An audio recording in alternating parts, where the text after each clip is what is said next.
Gente. Começou, Zuli, começou. Bom dia a todos. Hoje é dia 6 de dezembro de 2023. Nós vamos dar início à sessão da 4ª Câmara do Tribunal de Impostos e Taxas de São Paulo.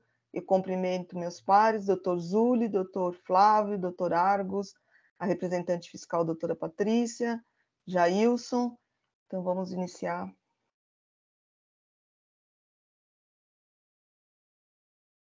Iniciar a sessão.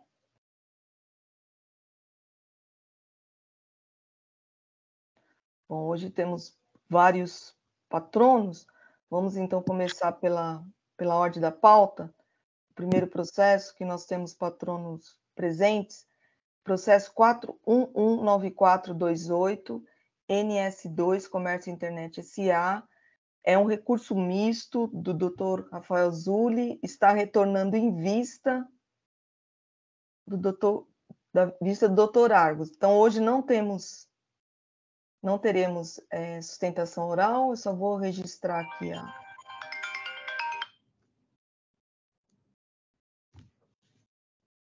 Vamos ver quem está presente aqui da NS. Felipe.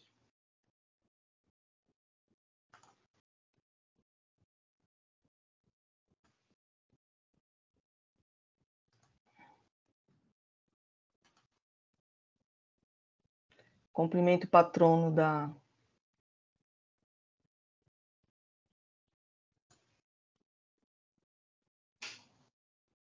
Doutor Argos, a palavra é sua.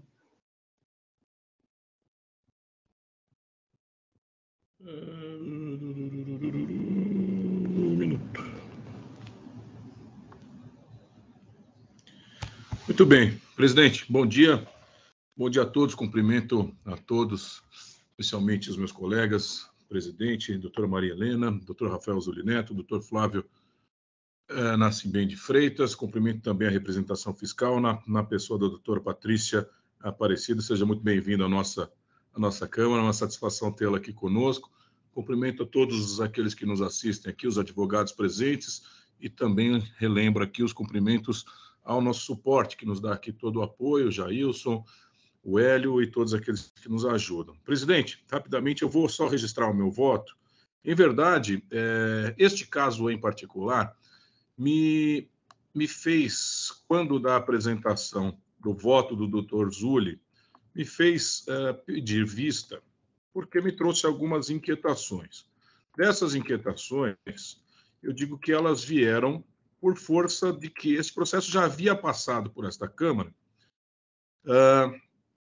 e já tínhamos determinado, já surgiram dúvidas na primeira oportunidade que passou nesta Câmara, e já nos fez ali converter o julgamento em diligência para que efetivamente as partes se manifestassem acerca de algumas tabelas, de alguns documentos juntados pelo contribuinte, no sentido de que tais documentos poderiam aí dar mais robustez aos argumentos aviados no recurso ordinário, explicando, legitimando e dando ali guarida àquilo que foi afirmado, né? Então, estes argumentos foram ali reconduzidos ao agente fiscal autuante, que se manifestou acerca dessas tabelas, né? As nossas dúvidas eram justamente essas. Será que tais informações são corretas? Será que tais informações são capazes aí de afastar as acusações fiscais?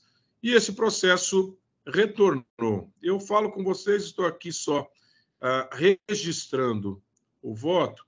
Os colegas já conhecem o meu voto, mas é evidente que, em respeito a todos que nos assistem aqui, aos advogados aqui presentes, eu vou apenas terminar de registrar, mas, curiosamente, já antecipando o teor do meu voto, o doutor Zuli precisa só registrar o voto enquanto relator, mas, de toda sorte, se a presidente me permite, eu só antecipo aqui que eu estou acompanhando o doutor Zuli, né? Eu vou ler uma página ao voto, trata do pedido de vista de recurso misto que solicitei para melhor análise dos autos em razão de dúvidas que surgiram no decorrer dos debates desta corrente da Câmara, especialmente no que toca aos argumentos trazidos pelo relator e demais apontamentos levantados pelos meus pares.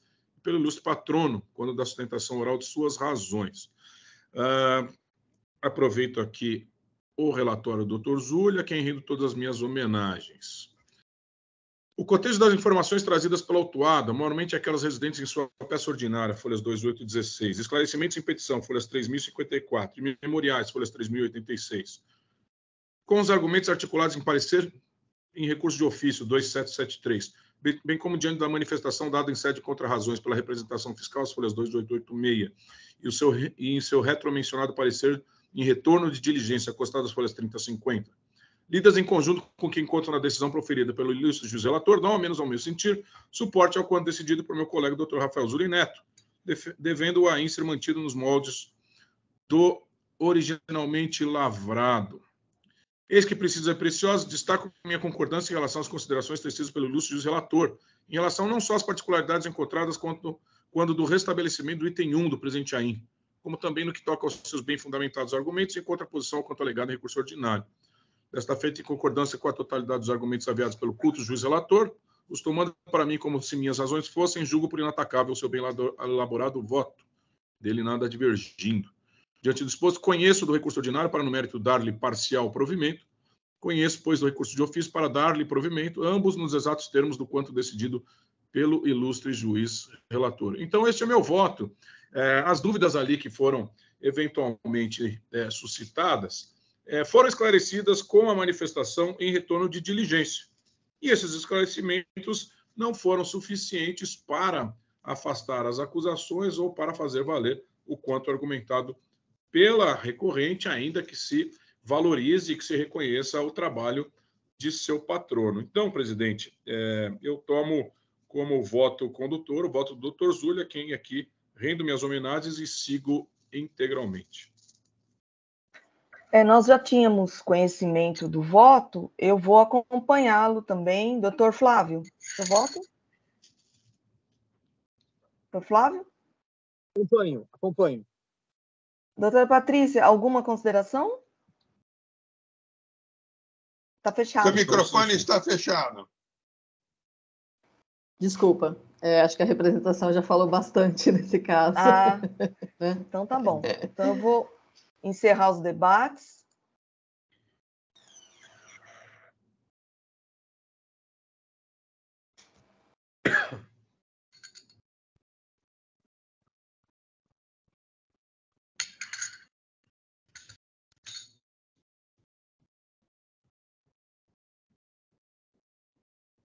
A gente está lento aqui, gente.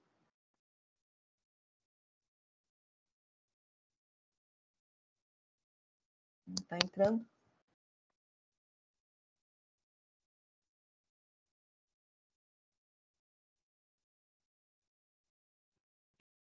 Já entrou Ainda verificação de quórum, né? Não apareceu ainda a janela para verificação de quórum. Já deu. Como eu já tenho voto, para mim não aparece. Era só o doutor Flávio que tinha que confirmar.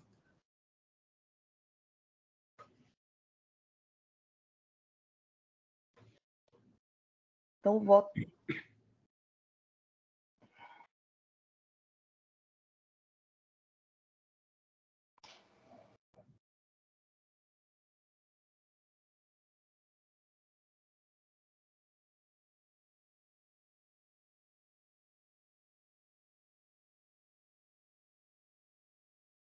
Então, por unanimidade de votos, recurso ordinário conhecido, parcialmente provido, recurso de ofício conhecido e provido.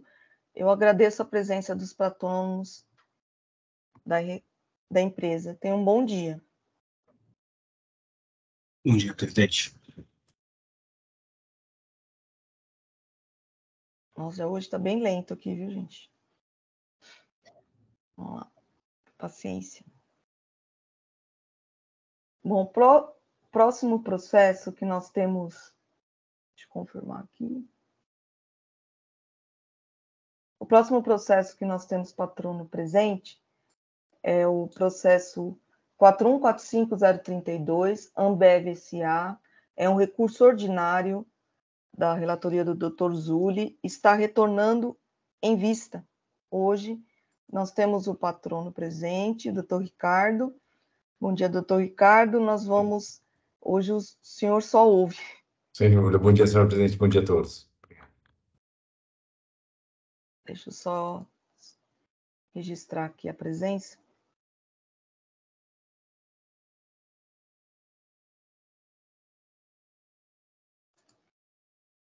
Vou colocar meu voto.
Meu voto já está disponível. Eu vou ler, então, vou direto ao voto. Adoto integralmente o relatório do ilustre juiz relator, doutor Rafael Zuli Neto, a quem presto as minhas homenagens. Segundo se extrai dos autos, a recorrente foi autuada sob o fundamento de existência de planejamento fiscal abusivo entre ela e a Pepsi, consistente na supervalorização dos preços desconcentrados adquiridos da Pepsi, com posterior devolução de parte do preço via reembolso pela Pepsi de despesas de publicidade, gerando para a recorrente créditos de ICMS parcialmente indevidos na proporção do respectivo reembolso, devendo a base de cálculo do imposto nas operações, entre elas, ser arbitradas da seguinte forma: valor constante das notas fiscais emitidas pela Pepsi na venda de concentrados à recorrente em 2016, reduzido do valor do referido reembolso de despesas de marketing no mesmo ano. Ainda, a recorrente informa que nos processos atinentes ao IPI, que serviram de fundamento para a autoridade autuante sustentar a supervalorização do preço, esse argumento, a supervalorização, foi afastado pelo CARF. No voto anterior, ainda havia me manifestado no sentido de o julgamento ser convertido em diligência para manifestação por parte da autoridade autuante, de forma conclusiva, acerca do argumento de supervalorização do preço, tendo em vista que o mesmo foi afastado pelo CARF na fiscalização federal que serviu de fundamento para a lavratura do auto de infração e da decisão de primeira instância. Na sessão de 1º de novembro de 2023, em face dos debates, o processo foi retirado de pauta para melhor análise do caso. Assim, após nova análise, complemento o meu voto nos termos a seguir. Inicialmente, a recorrente sustenta a alegação de decadência relativamente aos fatos geradores ocorridos entre janeiro de 2016 a novembro de 2016, com fundamento no artigo 150, parágrafo 4º do CTN. No entanto, a despeito da minha posição em sentido contrário, constitui entendimento consolidado, inclusive simulado, neste tribunal de que, em virtude de autuação versar sobre crédito indevido, a contagem do prazo decadencial deve observar o artigo 1731 do CTN. Eis o que dispõe a súmula 9 de 2017 deste tribunal. Nas autuações originadas da escrituração de créditos indevidos de ICMS, aplica-se a regra decadencial disposta no artigo 173, inciso 1 do Código Tributário Nacional. Fica assim afastada da alegação de decadência em relação ao citado período. No tocante ao mérito, entendo que a decisão deve ser anulada. Explico.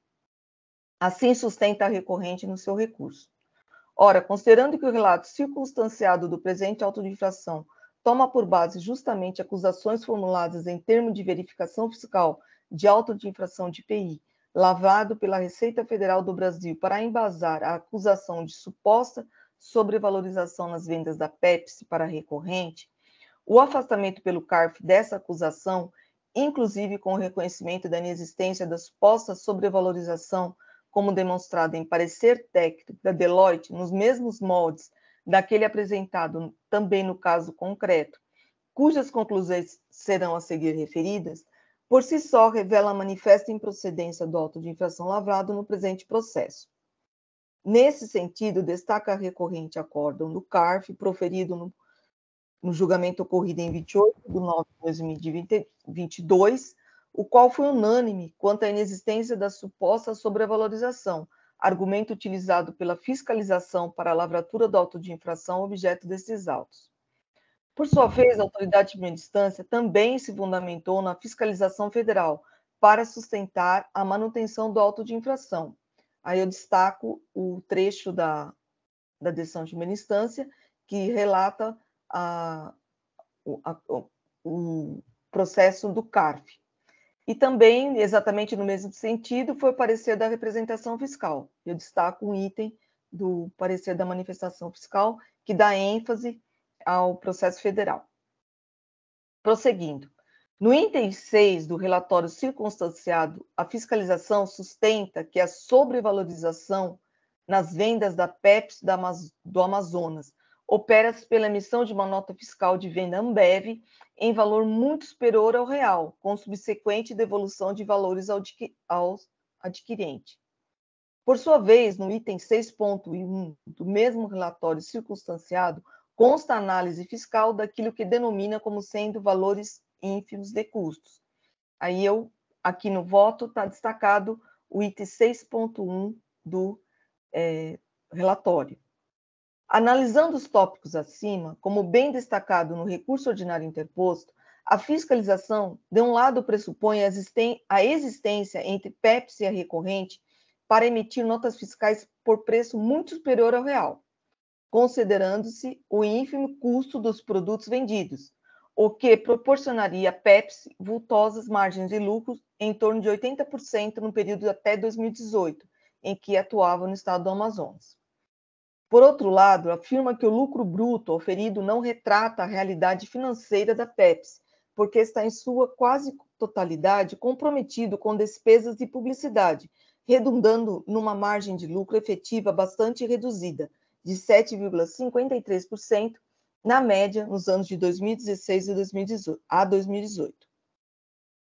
Logo, como bem ponderado e afirmado pela recorrente, se as despesas de publicidade necessárias para a divulgação da marca Pepsi são tão elevadas que consomem cerca de 90% do lucro bruto, então o preço praticado na venda dos concentrados não é muito superior ao real, mas sim o valor necessário para que a Pepsi possa fazer frente às demais despesas que não o simples custo direto de fabricação dos concentrados.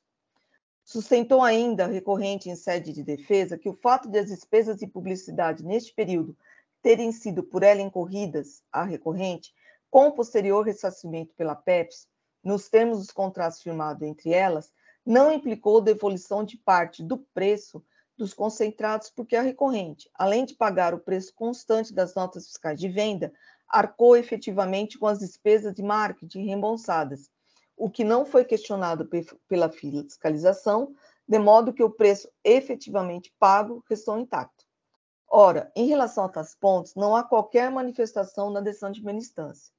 Tal apreciação-manifestação se faz importante, posto que o principal argumento do auto de infração foi aquele trazido da fiscalização do EPI, qual seja a supervalorização do preço, o qual, por sua vez, foi afastado pelo CARF. Assim, a decisão de primeira instância se apresenta nula e outra deve ser proferida, levando em conta todos os argumentos apresentados pela recorrente em sua defesa, tendo em vista sua importância para o julgamento. É o meu voto, que eu submeto aos meus pares. Presidente, a despeito de meu entendimento pessoal quanto à matéria, né? E eu tenho um entendimento pessoal quanto à matéria, já discutimos isso algumas vezes, né? assim como tenho a mesma ratio com relação a entendimentos e que envolvam quando seja o órgão competente por determinar os conceitos e as extensões de tais conceitos, quando este órgão for a Receita Federal ou for um órgão federal, o meu entendimento macro é sempre que prevalece o entendimento do órgão responsável por definir este ou aquele conceito. No caso, aqui, a Receita Federal e, no caso mais em particular, o próprio CARF, né? Última instância de julgamento de questões federais.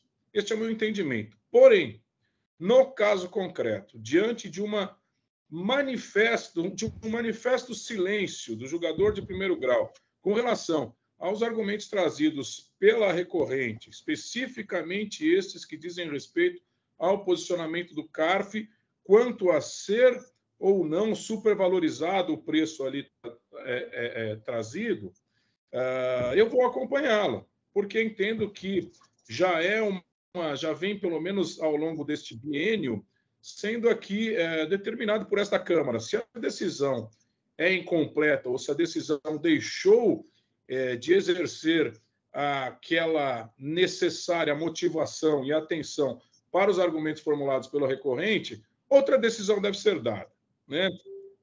Em alguns momentos, isso pode ser visto como uma atitude contraproducente, mas, mais do que contraproducência, o que temos aqui é uma defesa do exercício regular do processo, né, e evitar a supressão de instância, que certamente seria alegada se julgássemos esses argumentos aqui no tribunal. Não, suprimiu a instância porque o julgador de primeiro grau não falou nada a respeito. Isso é o que a Câmara Superior vem decidindo, a gente sabe disso. Então, eu acho que é a medida mais salutar, neste caso concreto, de novo, a despeito do meu posicionamento pessoal ser conhecido por todos. Portanto, eu vou acompanhá-la por essas razões. Entendo que seja a providência mais correta neste caso concreto. Eu vou justificar meu voto. Eu também entendo isso. Eu entendo que, no caso, o órgão que tem que se manifestar sobre o tema, inclusive porque toda a autuação se deu e se fundamentou num termo de verificação fiscal do federal, eu acho que se ela foi cancelada, ela cai a argumentação. Só que existem outros argumentos, tanto da Fazenda quanto do contribuinte, e o que a gente tem visto é que têm sido anuladas todas as decisões por conta disso, no CARF, na Câmara Superior. Então, eu acho que exatamente para não haver supressão de instância, para a gente não julgar em prejuízo de uma ou da outra parte, eu acho que a autoridade de primeira instância, ela tem sim que se manifestar, porque a decisão é completamente contraditória. Se tem supervalorização de preço, é bem o que está escrito, né? O lucro não foi inchado, então são argumentos que eles se contrapõem. Então a decisão ela é confusa, né? E os argumentos do contribuinte não foram todos não foram todos analisados. Então eu acho que se a gente analisando aqui, certamente vai dar uma nulidade na Câmara e vai e mais ainda, presidente, né? não é antecipar a decisão, porque a decisão, eu já informo aqui que eu vou acompanhá-la, mas de toda sorte, o seu certamente ele vai ser endossado pelo fato de que uma decisão favorável ao contribuinte, obrigatoriamente, até por dever de ofício, fará com que a representação fiscal maneje argumentos no sentido de invalidar essa decisão. E o primeiro argumento a ser utilizado é a supressão de instância. Exatamente. Portanto, exatamente. E isso a gente tem vivido muito aqui, né? A gente tem se manifestado sobre decisões anuladas da Câmara que a gente tem que se manifestar exatamente por conta de supressão de instância, de nulidade. Então, eu acho que para o processo andar bem, eu entendo que essa é a melhor decisão. Eu estudei bastante, gente, tirei de pauta 2 vezes. Discutimos bastante esse processo, né? Discutimos inclusive muito aqui no nosso grupo privado, nos bastidores aqui das sessões, os trabalhos também continuam além das sessões, né? Discutimos muito aqui essa questão. Eu acho que é a melhor decisão a ser tomada, presidente. E a nossa função aqui é julgar, né, conforme os autos, e não a favor de um, não a favor de outro, não prejudicando um, não prejudicando o outro. Então, o meu posicionamento é esse. Doutor Zúlio, eu estou vendo que ele não está aqui. Estou, sim. Tá? Eu não Tô. estou te vendo. Estou lá no cantinho. Então, eu acabei mantendo meu voto, mas eu também concordo com tudo isso que foi posto, para não ter que fazer uma preferência aqui, porque, efetivamente, se nós vamos na acusação fiscal, ela não fala nada de que isso adveio de uma fiscalização e de algo que foi informado pela Receita Federal e depois julgado no cárcere. Então, na verdade, existem também elementos próprios em relação, efetivamente, à acusação que foi elaborada pelo Estado. Então, efetivamente, eu acho o equívoco, talvez o defeito, né? Eu tenho chamado muitas vezes essa questão da nulidade, que é um defeito da decisão, é que ela centrou-se exatamente nessa informação de que isso adveio totalmente do CARF, tá? Não foi bem assim, tá? Eventualmente, mas no relatório circunstanciado, o fundamento principal é o do CARF, entendeu? Um dos fundamentos é o CARF. Ela pega muito tempo. Aí o contribuinte trouxe na defesa outros que compõem em relação, e isso não foi analisado, simplesmente foi passado. Isso eu concordo. Então, eu acho que ela se torna totalmente contraditória. Só para não abrir uma... Só para não abrir uma preferência, eu mantive meu voto. Então, doutor Flávio? Eu vou acompanhar a presidente, só vou fazer um comentário. Há pouco tempo atrás, eu fiz um curso com o Ramon, lá de Bauru, falando de nulidades em decisões do CARF. E o que ele está orientando muito bem, excelente curso, um cara muito competente. Ele está falando para os julgadores de todas as instâncias, mas principalmente da primeira, para falarem sobre os argumentos da defesa. Sim. Dizerem por que aqueles argumentos são aceitos ou não são aceitos. E eu fui dar uma olhada enquanto a gente estava vendo na decisão, e eles não dizem por que o CARF julgar de um jeito não tem influência aqui. Ele poderia ter dito, olha, tem tais e tais elementos próprios que sustentam a autuação, mas do jeito que está, eu acho que não dá, que a gente tem em função do duplo grau que anular a decisão. Ok. Eu me lembro, esse curso do Ramon, eu me lembro que nós fizemos um curso há muito tempo atrás, eu, Zé Rosa e Fernando Salaberry, exatamente pelo interior todo, falando sobre essas questões, sobre o julgamento de primeira instância e sobre essa análise, muito embora, por vezes, o entendimento, a causa esteja madura, mas, efetivamente, eu não posso deixar de analisar. Perfeito. Eu não parto tanto do princípio da representação fiscal, desculpe-me, doutora Patrícia, que quando chegou-se a um entendimento, efetivamente, porque não, eu já posso decidir, tá? Mas existem alguns argumentos, que há necessidade de se examinar, de se rebater e dizer por quê, porque são elementos principais, primordiais, muitas vezes, da defesa. E realmente deixá-los passarem óbvios traz aí um cerceamento de defesa, uma nulidade. Tá? Mas eu parabenizo a doutora Maria Helena pelo seu voto de preferência. Eu só vou retificar meu voto aqui, porque eu falei que deve ser, mas no final eu não coloquei qual é o voto mesmo. Só um minutinho, eu só estou retificando.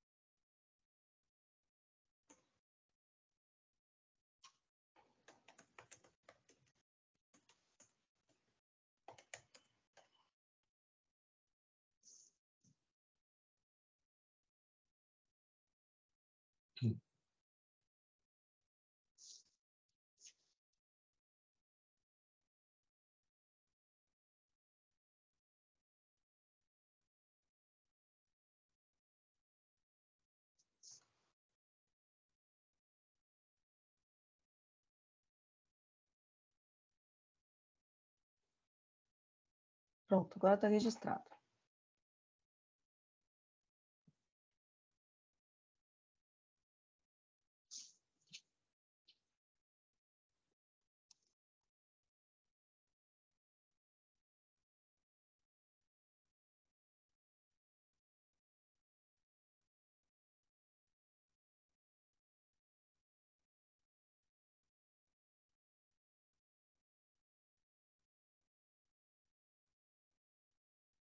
Apareceu uma solicitação de preferência aqui.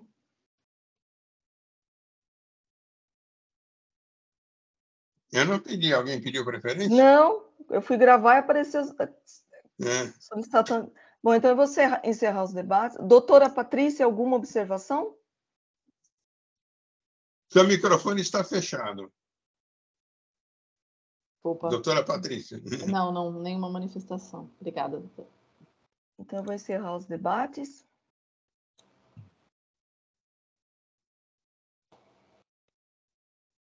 Verificação de quórum.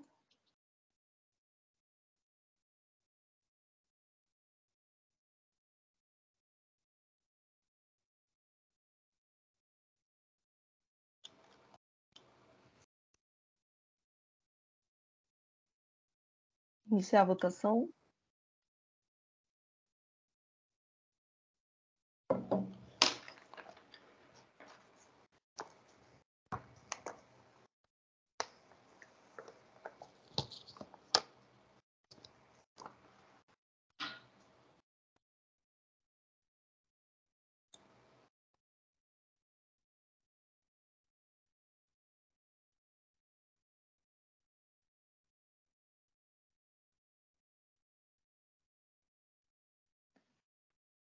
Doutor Ricardo, por maioria,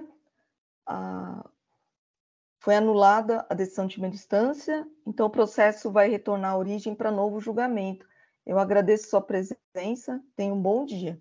Eu que agradeço, presidente, por atenção de todos. Obrigado, bom dia a todos, bom trabalho.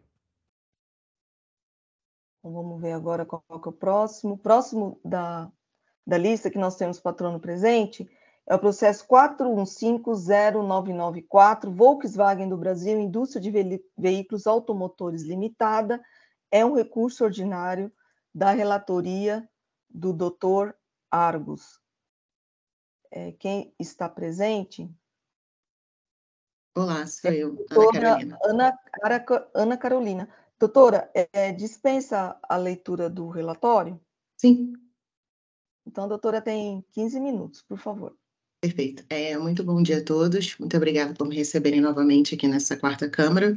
Bom, o presente auto de infração, ele foi lavrado porque a fiscalização entendeu que teria havido um recolhimento de ICMS menor, originado pelo fato da recorrente ela ter aplicado a alíquota de 12% ao invés de 18% a alíquota geral do Estado de São Paulo, nas operações de transferência entre seus estabelecimentos localizados também no Estado de São Paulo.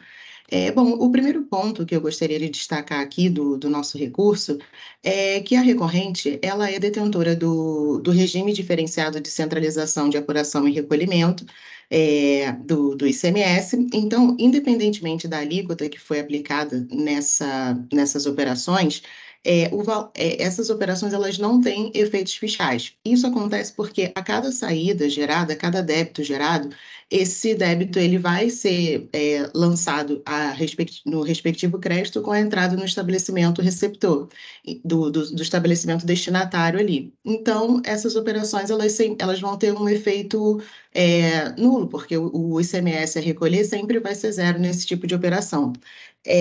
Bom, essas compensações elas serão feitas pelo estabelecimento centralizador, então, quando houver o confronto ali entre os débitos e os créditos, será zero, então essas operações elas têm uma característica, como característica a neutralidade. Então, esse é o primeiro ponto que eu gostaria de destacar, de forma que esse auto mereceria ali ser cancelado.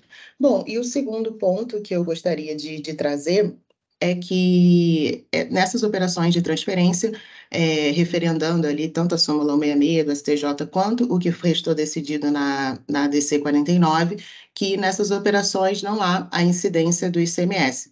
Então, embora ainda não tenha o trânsito em julgado definitivo da DC 49, já está, enfim, já foi referendado que nesse tipo de operação, dessas transferências, essa cobrança do imposto ela é inconstitucional. Então, pugno para o provimento do nosso recurso, de forma que esse auto de infração seja integralmente cancelado. Agradeço a atenção e fico aqui à disposição para qualquer esclarecimento.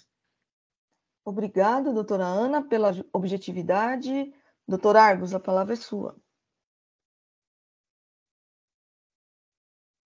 Vamos lá, presidente. Em primeiro lugar, cumprimento a doutora Ana pela objetividade da sua sustentação oral, acho que falou exatamente aquilo que era necessário. Então, cumprimento aqui, receba em meu nome cumprimento de todos aqui pela sua exposição. Presidente, eu vou fazer a leitura do voto, que é muito rápida, nós já deliberamos alguns casos semelhantes sobre isso, o que até poderia ter descartada a sustentação oral, mas eu acho que foi excelente, portanto, estaríamos errados aqui se descartássemos aquilo que foi dito. Mas vamos lá. Delimitada a matéria a ser apreciada por esta Câmara Julgadora, passou ao voto. Sem qualquer rodeio, percebe-se que os presentes autos versam essencialmente sobre a incidência de ICMS fundada na transferência de mercadorias entre matriz e filial da autuada. Dado esse contexto, não posso deixar de considerar o quanto decidido pela Câmara Superior desse Tribunal de Impostos e Taxas, junto à sessão de julgamento ocorrida aos 10 de novembro de 2022, nos autos do processo DRT número tal, em que prevaleceu o voto vista do juiz Dr. Edson Corazza pela conversão do julgamento em diligência, com o fito de se aguardar a orientação desta Casa de Impostos e Taxas acerca do então futuro resultado da modulação dos efeitos do julgamento da ADC 49, cujo objeto é o mesmo deste AIM. Eis que, aos exatos 12 de abril de 2023, os ministros do STF finalizaram os julgamentos referidos em embargos de declaração, na ação declaratória de constitucionalidade número 49, cuja pena do ministro Edson Fachin deixou assim consignado. Eu vou ler rapidamente porque é curto. No cenário de busca de segurança jurídica na tributação e equilíbrio no federalismo fiscal, julgo procedentes os presentes embargos para modular os efeitos da decisão, a fim de que tenha eficácia pró-futuro a partir do exercício financeiro de 2024. E aí eu negrito. Ressalvados os processos administrativos e judiciais pendentes de conclusão até a data de publicação da ata de julgamento da decisão de mérito. Exaurido o prazo em que os estados disciplinem a transferência de créditos de ICMS entre estabelecimentos do mesmo titular, fica reconhecido o direito dos sujeitos passivos de transferirem tais créditos. Ainda que se tenha dado trânsito em julgado quanto decidido pela Corte Suprema sobre o tema, ainda inexistem definições práticas sobre as providências necessárias para sua aplicação junto a esta Casa de Impostos e Taxas. Desta feita, entendo deva ser sobrestado o julgamento do presente recurso ordinário. É exatamente nesse sentido que vinha decidindo a Câmara Superior do STIT, ao exemplo das decisões recém-proferidas junto aos AINs. E eu cito aqui uns 8, 10 AINs. Considerando, pois, os fundamentos acima apontados, proponho aos meus pares a conversão do julgamento em diligência à presidência deste tribunal, com o fim de suspender o julgamento do presente até que se definam quais serão as providências necessárias em relação não só ao presente processo, como também aos expedientes administrativos em trâmite perante esta Casa. Como voto que ora submeto ao crivo de meus pares. Portanto, presidente, como já deliberamos aqui, inclusive em consulta junto à presidência, esse é o entendimento do tribunal, que se sobrestem os processos até que ulterior deliberação geral da presidência desse tribunal seja dado e assim seguidos aqui no sentido de uniformização de jurisprudência, que é o papel, inclusive, da Câmara Superior desta Casa. Então, esse é meu voto, convertendo o processo em diligência à presidência. Ok, doutor Argos. Então, eu vou encerrar os debates, né, porque... Imagino que todos estejam aí todos, com certeza, de acordo e cientes dessa deliberação da presidência. Né? Até não só pela deliberação da presidência, mas também, efetivamente, a efetivamente tem estudado, ver como proceder, houve a modulação. A modulação realmente da sua leitura surgem algumas dúvidas, mas efetivamente hoje nós não temos nada de concreto quanto sequer a forma de agir nesses casos. Tá? E aqui, havendo inclusive a questão do chamado regime, como bem colocado pela ilustre patrona, Ana, né? Havendo até a existência desse regime especial, a forma, eu vejo que até há um certo desvio em relação à adoção das medidas. Só um minutinho, eu estou tentando gravar aqui. Das medidas constantes desse regime especial, efetivamente é um caso que, após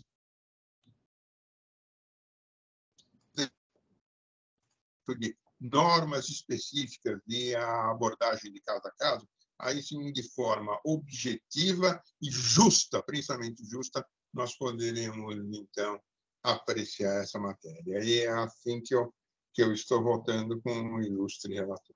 Eu faço até o registro, se me permitem. Ontem, dia 5 de dezembro, foi aprovado na Câmara dos Deputados a lei complementar. O projeto de lei complementar que inclui essa decisão do Supremo, né, para isentar de pagamento de ICMS a transferência de produtos entre estabelecimentos da mesma empresa. Projeto de lei complementar 116 de 2023. Portanto, foi aprovado ontem, né? É algo muito candente aqui. Aprovado ontem na Câmara, já que não houve manifestação unânime no CONFAS, a Câmara, se exercendo aí o seu poder competente, aprovou esse projeto de lei complementar. Então, a medida é o veículo normativo correto para deliberar que não incide ICMS na transferência de mercadorias entre os mesmos estabelecimentos. Portanto, já sabemos aqui qual vai ser o desfecho de tudo isso. É evidente que a lei passa a valer a partir de 1º de janeiro de 2024, como seu próprio texto, mas, de toda sorte, vamos aguardar aqui deliberação da presidência desse tribunal. Doutora, então, o processo por votação unânime foi convertido em diligência e vamos aguardar para ulterior julgamento. Eu agradeço a presença da doutora. Perfeito, muito obrigada e muito bom dia a todos. Bom dia. Bom dia. Curiosamente, a TV aqui está ligada na Jovem Pan News e está aqui, na Câmara dos Deputados. PL que isenta ICMS em transferência de produtos é aprovado. Então, a matéria está sendo realmente discutida aqui, para e passo com os nossos julgamentos. Faz, acho que praticamente 2 meses que isso foi para a Câmara e estava se aguardando uma posição até para que se pudesse, nós estávamos discutindo isso lá no CODECON, tá? Até que se pudesse ter um norte de como agir, qual seria também a posição da Cefaz em relação a isso. Bom, vamos passar para o próximo processo, que nós temos patrona presente. Processo 4151787, Miraflores, Comércio de Artigos para Presente Limitada. É um recurso ordinário da minha relatoria. Eu vou adiantar aos meus pares, como eu já adiantei, que hoje eu vou ouvir a sustentação oral e eu vou trazer o meu voto na próxima... semana que vem, na próxima sessão. Então, eu vou gravar a sustentação oral. Nossa, hoje está bem lento, gente.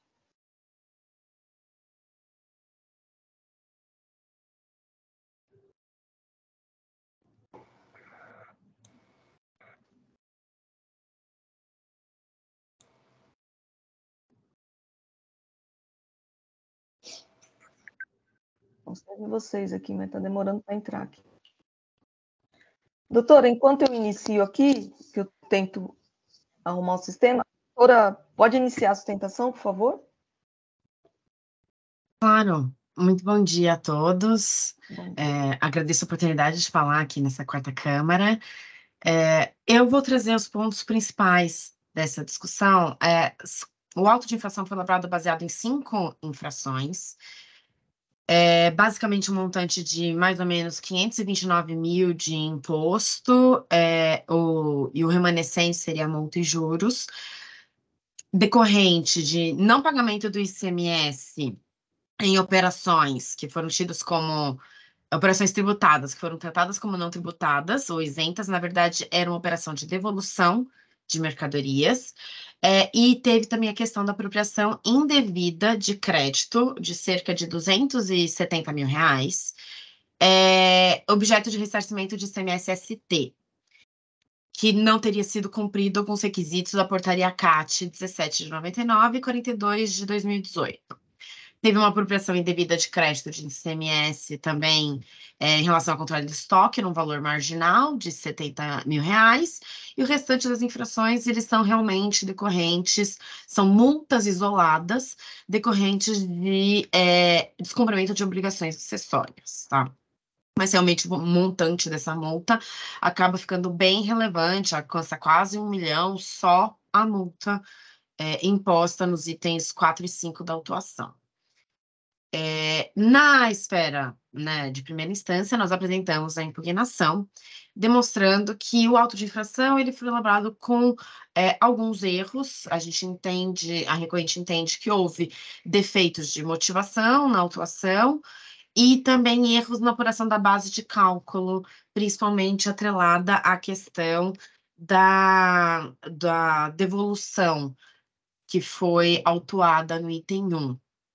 E também, em relação ao princípio da não cumulatividade, nós entendemos que a autuação no mérito também não poderia ser mantida, uma vez que a questão da devolução da compra, ela teve o destaque do imposto, porque a entrada teve o destaque, então precisava ser anulada uma com a outra pela não cumulatividade, e porque o crédito em si do ressarcimento, ele é existente, ele é válido. Então, eu vou explorar um pouquinho mais sobre esse assunto, porque nenhum dos argumentos citados em primeira instância foram acolhidos pela DTJ e, consequentemente, eles acabaram sendo reiterados agora no recurso ordinário que subiu para essa Câmara. Então, em relação à nulidade em si, foram 2 pontos. A recorrente entende que a descrição legal da infração relativa à apropriação indevida do crédito por conta do ressarcimento do ICMS-ST, ela não foi suficiente. A autuação, ela está baseada de uma forma ampla e irrestrita, como se tivesse sido violada a portaria CAT 17, a portaria 42 de 18, de uma forma integral, não menciona especificamente os artigos violados. Então, a recorrente entende que tem um defeito de motivação nesse ponto. E, em relação à devolução das mercadorias, a autuação fiscal, ela é específica para apontar. Eu estou até aqui pegando a redação da infração, ela é específica para dizer que as notas fiscais eletrônicas de CFOP 5411 não foram escrituradas da forma correta. Quando você olha o anexo 1, que embasa essa autuação, você percebe que foram relacionados notas fiscais eletrônicas emitidas para cobertar outras operações não atreladas à substituição tributárias, então não atreladas ao CFP 5411, tais como CFOP 5202, 5949, 5910. Isso acabou sendo passado ao largo na decisão de primeira instância, na decisão da DTJ, não foi expressamente analisado este ponto, mas a recorrente entende que isso é uma causa de nulidade da autuação por constar operações que não compõem a suposta infração tida como ocorrida pela recorrente. Se a infração ela está atrelada a deixar de pagar ICMS atrelado à CFAP 5411, outras notas fiscais de outras operações não podem compor o anexo fiscal que embasa essa autuação. Isso, para a recorrente, é motivo de nulidade deste ponto da autuação. Ultrapassado esses argumentos que demonstram a nulidade do auto de infração, em relação ao mérito, a recorrente também entende que melhor sorte não tem essa autuação. Em relação à devolução das compras que não teriam sido não teria sido feito o pagamento do ICMS, a recorrente sustenta que, em atenção que o procedimento que foi adotado... Vocês me ouvem? Minha câmera travou, desculpa. Em relação ao procedimento que foi adotado pela recorrente, ela visa única e exclusivamente atender o princípio da não cumulatividade. Tá? Por quê? Porque as notas fiscais de entrada da mercadoria vieram com o destaque do ICMS. Então, na nota fiscal de devolução, de mesma forma, deveria haver o destaque do ICMS para uma operação poder anular a outra. Ocorre que a recorrente, em nenhuma das hipóteses, nem na entrada, nem na saída, ela tomou o crédito, ela escriturou o crédito do ICMS. Então, foi trazido em impugnação e também no recurso ordinário a comprovação de que em nenhum momento a recorrente tomou crédito desse imposto. Então, nas notas fiscais de entrada, elas foram lançadas no livro de registro de entrada com o ICMS zerado e, consequentemente, na devolução das mercadorias e no registro de saída, por coerência lógica, também o ICMS ficou zerado. Então, não há que se falar em não pagamento do ICMS pelo mero destaque do ICMS na nota fiscal de devolução, porque tem que ser vista a operação como um todo. A operação de saída foi tributada, foi destacado o ICMS, na operação de devolução tem que ter destaque do ICMS por coerência lógica, mas em ambas as operações, no livro de registro de entrada e de saída, se afere que não foi tomado o crédito do imposto, logo não há que se pagar o débito do imposto na devolução. Então, por coerência lógica do princípio da não cumulatividade. Esse é o motivo pelo qual entende-se que deve ser integralmente cancelada essa autuação de não pagamento do ICMS, porque não houve, de fato, esse registro na contabilidade da empresa. Por sua vez, em relação os valores objeto de ressarcimento do ICMS-ST, que teriam sido apropriados indevidamente, né, o crédito teria sido apropriado indevidamente no montante de 265 mil, aproximadamente, qual é o ponto que foi suscitado em impugnação e que se reitera nesse recurso ordinário? De fato, a recorrente tem conhecimento, óbvio, de que no momento em que foi apropriado o crédito, não havia sido ainda aprovado pela Cefaz esses créditos no sistema do ressarcimento. Mas essa aprovação foi obtida e foi feita pela Cefaz em momento posterior à tomada desse crédito originalmente, mas anterior à lavratura do auto de infração. O que isso significa? Que todos os créditos que foram apropriados visando o ressarcimento desse ICMS-ST, eles foram homologados pela Cefaz. Eles não foram homologados previamente, isso é um fato, mas eles foram todos, e na integralidade, homologados pela Cefaz em momento posterior e antes da lavratura do auto de infração. Então, a recorrente entende que esse descasamento temporal é um erro meramente formal, incorrido. O crédito é bom, o crédito existe, o crédito foi homologado pela Cefaz. Então, não há que se falar em impropriação indevida do crédito. Esse crédito está homologado pela Cefaz em um momento posterior ao que deveria ser. Isso é uma realidade, mas isso não inviabiliza o aproveitamento do crédito que foi validado no entender da recorrente. Entendemos que se trata de uma divergência temporal da aprovação da Cefaz, que não causou nenhum prejuízo ao erário e vai causar prejuízo nas etapas subsequentes da utilização desse crédito pela pessoa devida, né? E, ao contrário, não causou nenhum problema perante a Cefaz, que validou a totalidade desses créditos. Nessa linha ainda, a recorrente também entende que as multas isoladas que foram aplicadas, especialmente a multa em relação à ausência do visto fiscal, né, prévio para o ressarcimento do ICMS, a recorrente também entende que essa multa poderia ser anulada por este tribunal, principalmente com a aplicação do artigo 527-A do regulamento do ICMS. Como é de conhecimento, obviamente, dos julgadores desta Câmara, este artigo, ele prevê a possibilidade de reduzir ou relevar a multa em caso da infração ter sido praticada sem dolo, fraude ou simulação, ou que não implique falta de pagamento do imposto.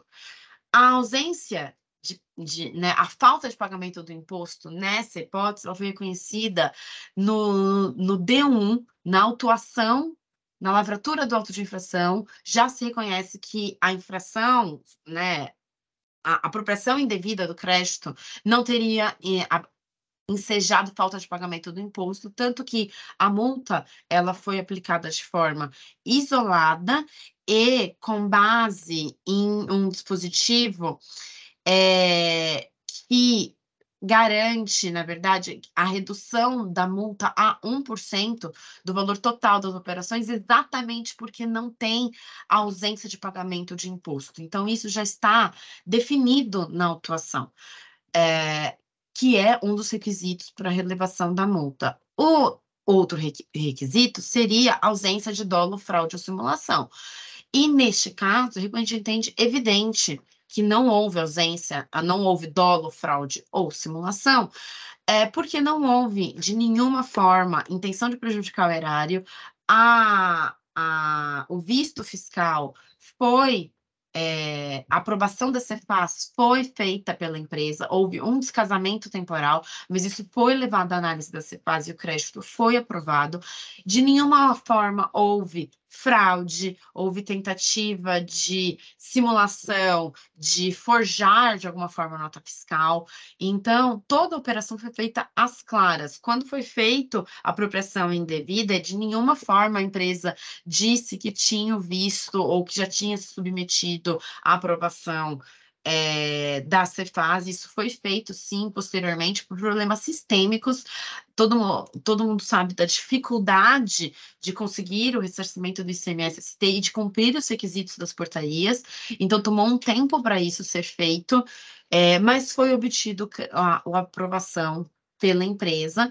Então, por esses motivos, entende-se que houve um descasamento, sim, que não inviabiliza a apropriação do crédito e, ao mesmo tempo, que viabiliza a relevação ou a redução da multa, porque não houve fraude, dolo ou simulação, bem como também não há que se falar em falta de pagamento de imposto, que já foi reconhecido diretamente na autuação.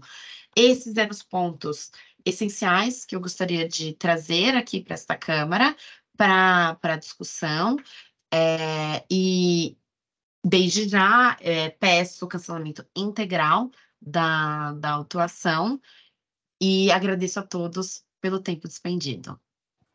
Obrigada, doutora, pela sustentação oral, pelos esclarecimentos. Como eu disse, eu vou trazer o voto na próxima sessão, né, a próxima sessão nossa será presencial. Então, se a doutora quiser acompanhar, será lá na Cefaz. Então, na próxima semana... Oi. Desculpa, presidente, só dando uma informação, a sessão ela será híbrida. Então, acho que vai ser híbrida? A doutora Marina, se não puder comparecer à Cefaz, ela pode entrar em contato com o Departamento de Apoio às Câmaras, falar com o Hélio ou quem puder atender, e ele certamente vai habilitar a participação dela à distância. Tá.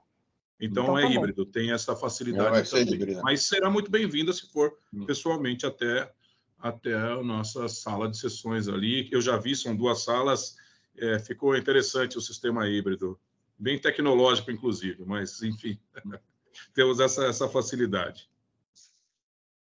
Não, muito obrigada. Eu tentarei participar, sim, presencialmente. Então, doutora, na próxima semana haverá o julgamento. A gente ficará feliz com a sua presença. Tenha um bom dia. Obrigada, um bom trabalho para todos. Bom, finalizamos as sustentações orais, a presença de patronos, não temos mais ninguém presente. Então, vamos à pauta, a ordem da pauta. O primeiro é o processo 4142090, Roga Indústria e Comércio de Roupas Eireli, é um recurso ordinário da relatoria do Dr. Zulli. Só está um pouco lento aqui, só vou registrar a ausência.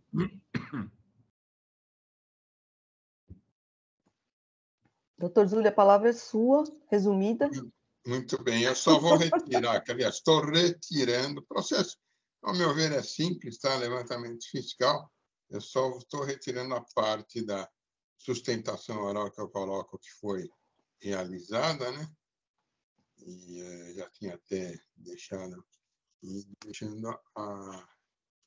a outra parte. Eu vou ler a acusação, tá?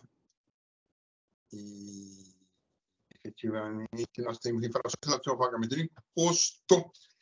Deixou de pagar o ICMS no montante de X no período de 1 de 17 a 31 de 12 de 18, tá?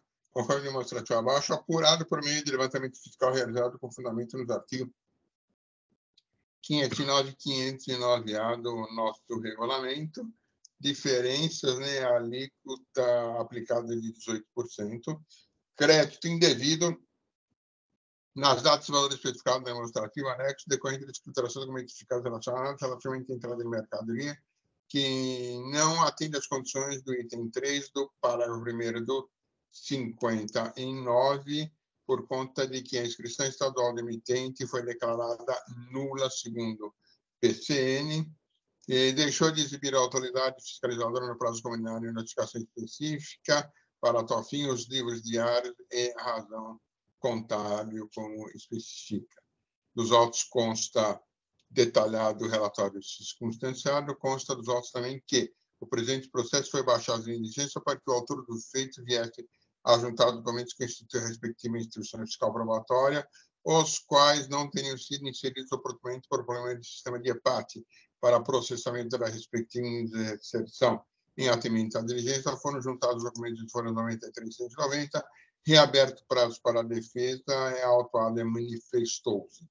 Então, foi regularmente, então, fora esse incidente, apresentada a defesa, depois reaberto o prazo, tudo seguiu-se, eu reporto a diligência, foi mantida a acusação jogada procedente em primeira instância, o contribuinte apresenta recurso ordinário, não existe preliminares, e eu digo que ele se refere ao item 1 em decorrência, ele foi lavrado em decorrência de diferenças apuradas por meio de levantamento fiscal, analisado documentos contábeis da empresa, o fiscal localizou nas contas do passivo lançamentos instituídos.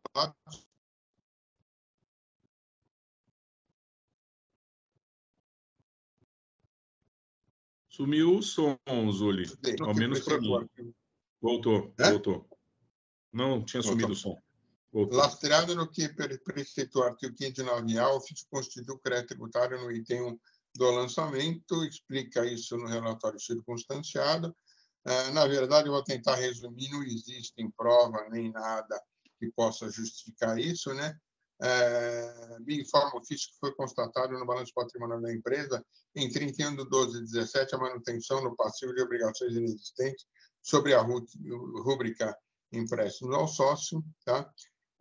Trago considerações sobre o levantamento fiscal, seu desenvolvimento, tudo, né? O que é o levantamento, a presunção, enfim, essa definição. E, por consequência, eu estou dentro do exposto, estou mantendo a acusação fiscal. Não há um elemento positivo que eu possa dizer, olha, efetivamente existia esse empréstimo aos sócios e era regular a entrada no numerário. Tá? No item 2, é decorrente de carência indevida em razão de subtração de notas fiscais emitidas por Internacional de Tecidos Limitada em situação irregular. Tá? A Internacional, a empresa conforme demonstrado pelo procedimento, constata a anulação da inscrição, PCN, folhas 168 e seguintes, tá?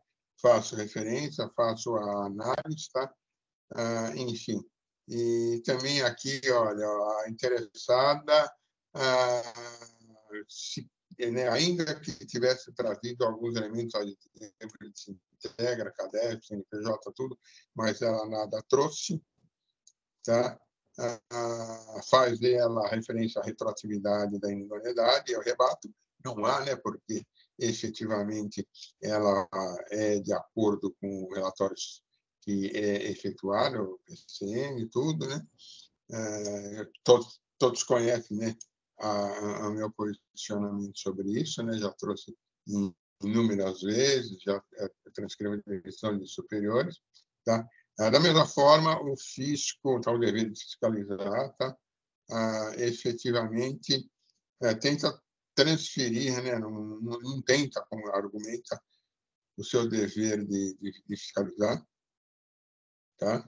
O contribuinte argue isso, perfeito? Falo sobre a matéria e, ao final, e das provas que foram juntadas também pelo contribuinte, que alega sua boa-fé, tá? Perfeito? E a suposta fornecedora, sua existência, enfim, alonguei aqui, que eu achei que mereceria, né? Tá? Mas, no fim, prova dos autos. Analisando os autos, necessariamente o documento que instrui os autos foram nenhum outro que é interessada, conforme o observo, não comprovou os requisitos necessários para a caracterização da boa-fé. Ademais, por referido exame, fica evidenciado que a interessada tinha conhecimento da origem diversa das mercadorias, de forma que não se aplica ao caso de suspensão relativa à boa-fé do comprador, no caso de crédito indevido, e nada trouxe que possa demonstrar a regularidade das operações.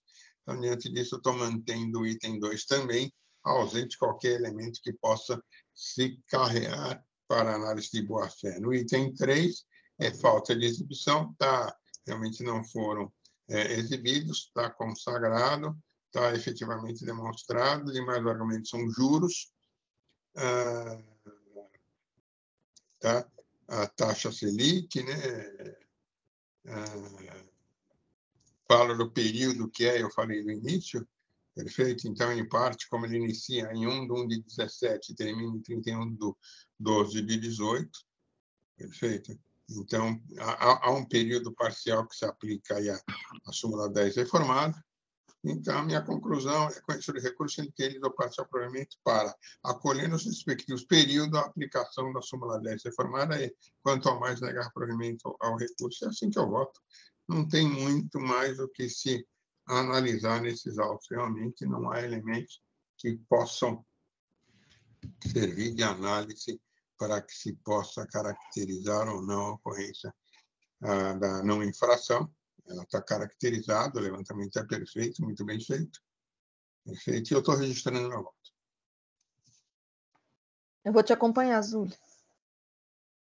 Eu já tinha dado, então acho que já se conheceu. Acompanho também, Zúlio. Infelizmente. Doutor Artes também? O relator, presidente. Doutora Patrícia, alguma? Não? É só você registrar, Zúlio. Estou registrando. Está meio lento para registrar aqui. Tá. O meu está super lento aqui. Horrível. Nossa Senhora. Já Tá coloquei bem um lento tempão lá. Ele não vou nem mexer na ementa, porque o meu voto estava lá. Na verdade, eu só acabei tirando a parte da SO realizada ou não. Então, eu vou só tirar essa parte da ementa. Ligar aqui, tá lá. E vou registrar direto para não retardar mais. Eu fiz esse voto em 22 de setembro. Podia lembrar muito dele, não. Não há antecedentes. Conhecido integralmente e parcialmente provido por conta da questão da taxa Selic. Registrado o voto, quer registrar, sim, confirma o registro. está registradinho. Tá? Só que não desapareceu minha tela de registro. Apareceu. Apareceu? Agora apareceu. Encerrar os debates.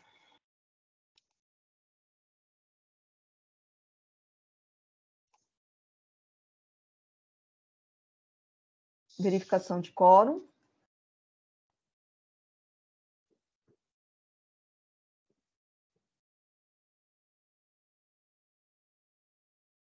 Aguardando aqui a abertura da janela.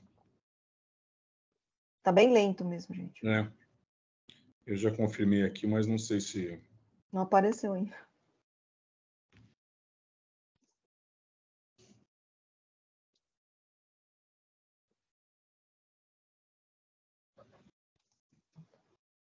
Iniciar a votação.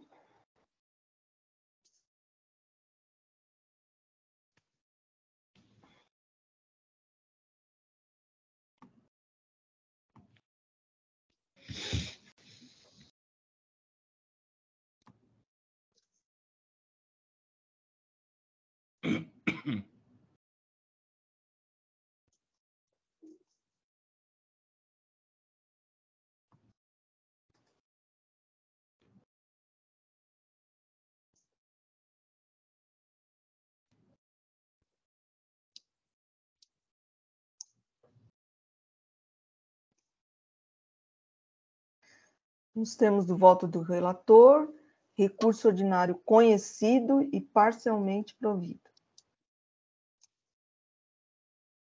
Vamos lá ao próximo.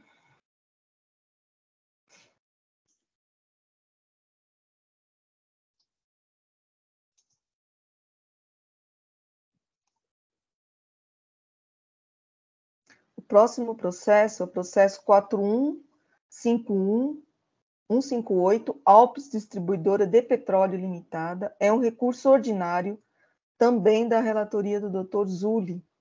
Só vou registrar aqui a ausência. Está meio lento. Doutor Zulli, a palavra é sua.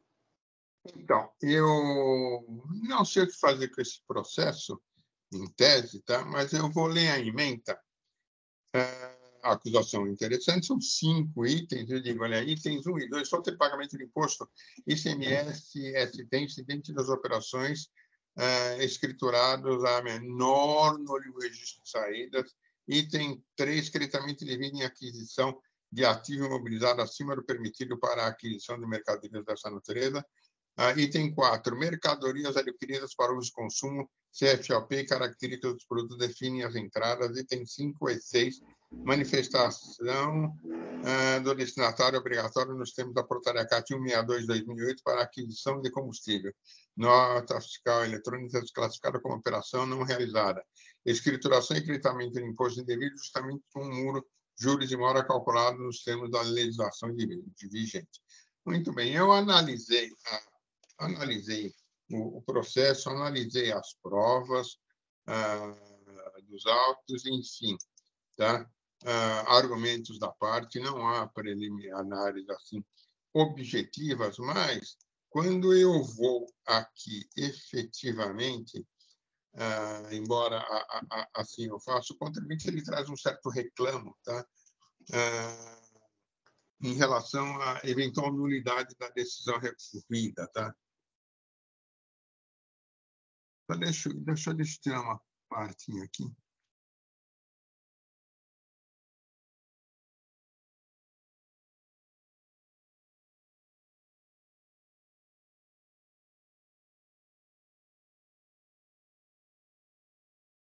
Minha parte da sustentação oral, né? Então, ele traz um certo reclamo. De início, tá, efetivamente, eu não vi essa nulidade. Tá? Todavia, eu encaminho os processos, como sempre, né, como de costume, a vocês, até para conhecimento e a representação fiscal. Eu não sei, o Pedro me disse, a doutora Patrícia, que teria encaminhado meus votos, que eu encaminhei para ele, tá? E efetivamente analisei itens 1, item 1, 2 e 3 estão devidamente caracterizados. Eu pulei aqui, olha. O autuado escriturou nos campos destinados ao registro 1, né, de ICMS nos livros de saída a valores inferiores aos calculados e destacados nos documentos fiscais relacionados demonstrativo acima. E o item 2 deixou de pagar imposto nos meses de setembro e outubro de 21, portanto, por não haver escriturado regulamento de nível fiscal próprio, livro registro de saída de escrituração, notas fiscais eletrônicas de sua emissão. Tá? Efetivamente, em relação a esses dois itens, a interessada argumenta ter escriturado no livro de saída o valor desse inferior que havia sido destacado nas notas fiscais teria relação com o valor definido a título do ICMS-ST, ainda esclarece que em suas operações a empresa teria constatado que a sistemática, o valor de venda das mercadorias do custo profissional acaba sendo inferior ao valor presumido no montante do cálculo. E, neste caso, o parágrafo 7º do artigo 150 da Constituição Federal seria expresso ao garantir que fosse feita o ressarcimento imediato e integral dos valores destacados a maior. Aqui, na verdade, é aquela diferença, tá? Em razão do destaque, perfeito, e o contribuinte realmente pode, posteriormente, com o processo próprio, requerer esse ressarcimento. Em razão desse fato que esclarece, destaca que a redução dos valores lançados no FD teria sido apenas de forma encontrada para antecipar o ressarcimento. Ou seja, é prática que efetivamente não está prevista na legislação. Isso porque teria legalmente previsto e teria por base a diferença entre o valor do débito presumido e o do débito real. Ocorre, porém, que a análise que efetua do processo dos argumentos da interessada não prospera, isto porque essas diferenças entre os valores lançados na IFD e aqueles lançados nos notas fiscais se mostram gritantes, de modo que não são justificados pela simples divergência apontada. Então, nesse sentido, após analisar os valores, tudo, realmente eu estou mantendo o item 1 e 2, da mesma forma eu analiso também o item 3, porque há uma divergência em relação ao registro do 1,48 no ativo. O item 4 é mais interessante, tá? Devido às operações, tá? De mercadoria para uso e consumo. Aliás, é interessante, o que me chamou a atenção, e depois que me chamou a atenção, em razão de voto de preferência que foi me encaminhado gentilmente pelo ilustre Dr. Argos Gregório, nosso colega, tá? Por quê? Perdão, deixa eu... Eu digo o seguinte, a devidamente notificado apresentar esclarecimento em relação aos créditos, na forma como realizado e seu fundamento, a interessada respondeu tratarem-se de equívocos contábeis que passariam despercebidos até o momento, solicitando autorização para que seja retificado junto à contabilidade em forma de sua escrituração em hipótese não permitida. A seu turno, a interessada alega que os índices cujo crédito foi glosado pelo fisco não consistem em material de uso e consumo como alegado, mas sim de insumos de produção, exemplo dos veículos e de envelopes. Tá? Eu não lembrava desses envelopes quando eu vi esse processo, que são utilizados no armazenamento de combustível. É um sistema próprio, né, para armazenar e guardar e a verificação desse combustível. Assim, o crédito do ICMS sobre a aquisição seria permitido? Me parece que sim, porque, na verdade, ele é utilizado na comercialização desses envelopes. Por quê? Porque, efetivamente, ele é uma guarda, uma exigência legal. Porém, analisando as notas fiscais do tal processo e relativos aos itens glosados, foram detalhados aos seus 1.322. Pela sua simples leitura, percebo que itens se referem, entre outros, materiais de informática, HDs, no-break, aparelhos de ar-condicionado e veículos diversos que não coadunam-se com materiais que se referem a interessados. Tais itens não se integram ao produto final do recorrente, muito menos são consumidos integralmente no curso do processo produtivo, e eu lembro a decisão normativa número 1. Tá? No item 5, trata-se de crédito devido por, e eu estava mantendo, por ter destacado nas notas fiscais eletrônicas entrar na mercadorias cujo último evento consignado pelo destinatário foi operação não realizada. Devidamente notificado a prestar esclarecimento sobre o ocorrido, o autor respondeu tratar-se de equívocos contábeis também.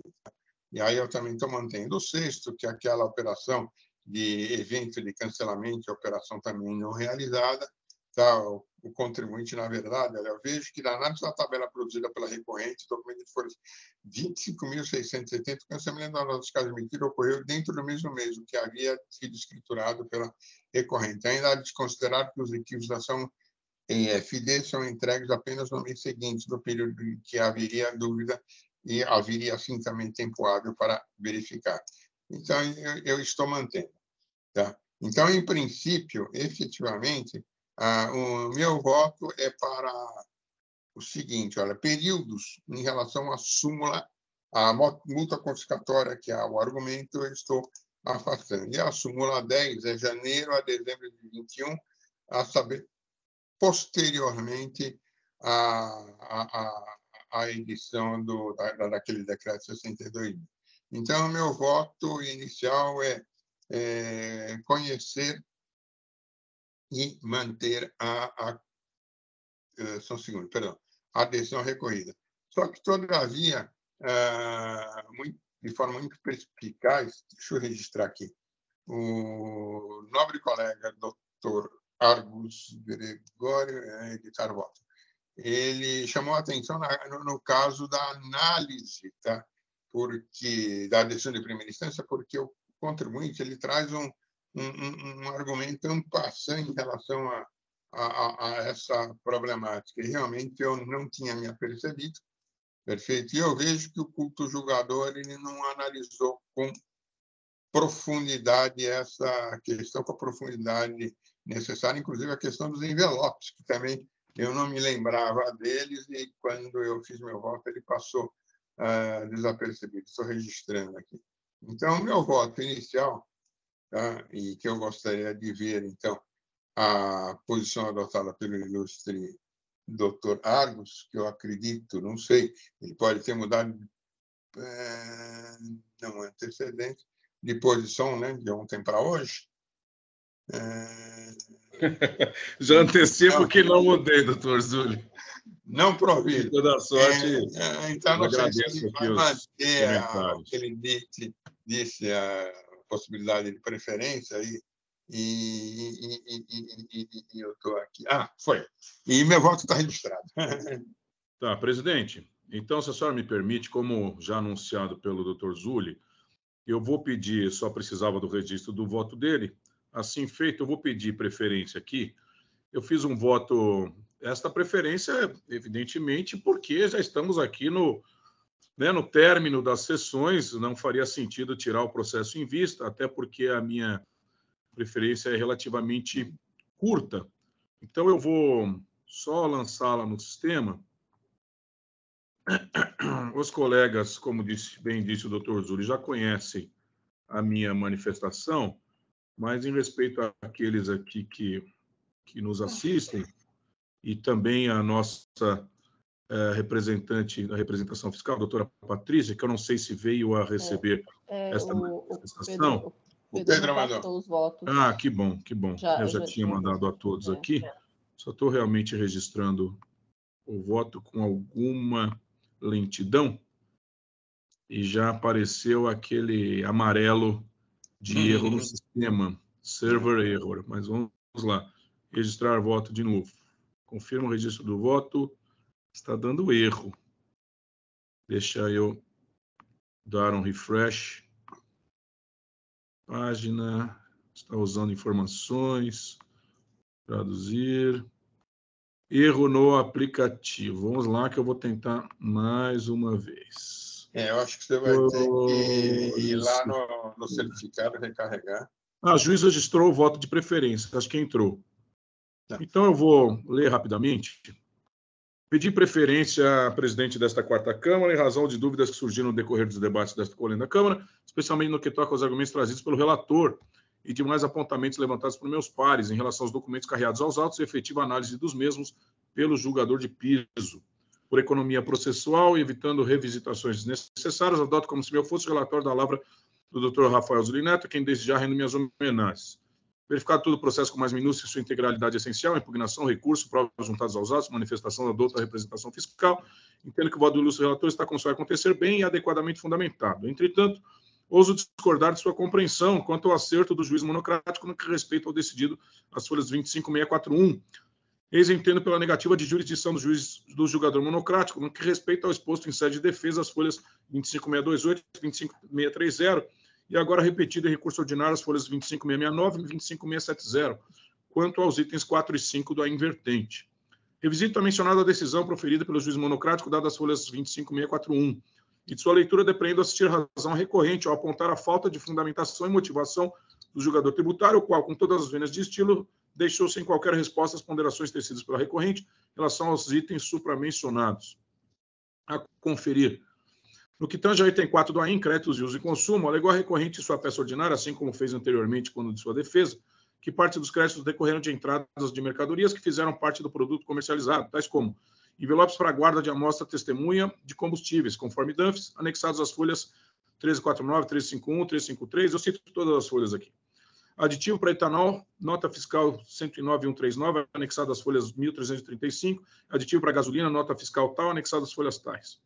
Aponto que suas alegações constaram expressamente da defesa, 25628, todavia foram completamente ignoradas pelo julgador de primeiro grau, o qual apenas se resumiu a analisar argumentos relativos aos outros itens, tais como queijo, presunto, tapete, grampo, taça, etc., sequer analisando direito ao crédito sobre as mercadorias que compuseram o produto comercializado pela recorrente.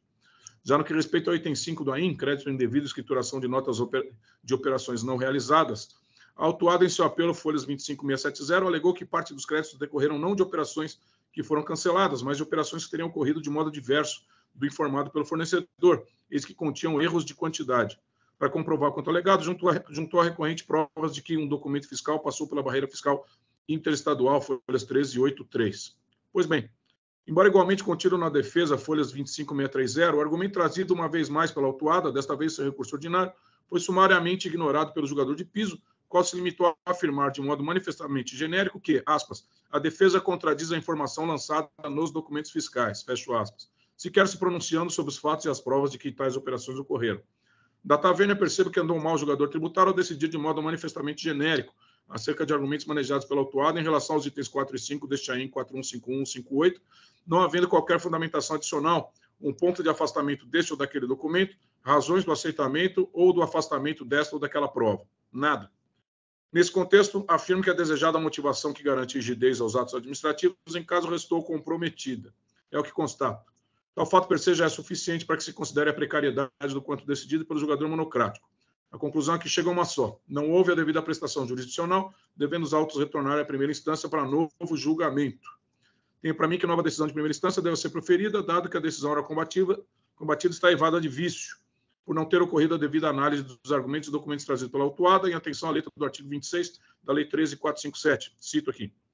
Isso posto, penso que o imediato julgamento nessa instância, quanto aos argumentos que sequer foram explicitamente combatidos pelo julgador de piso, se converterá em verdadeira afronta à garantia dirigida ao contribuinte, riscada pelo artigo 5º, inciso 4º da Lei Complementar Estadual 939, qual seja a duplicidade de instância.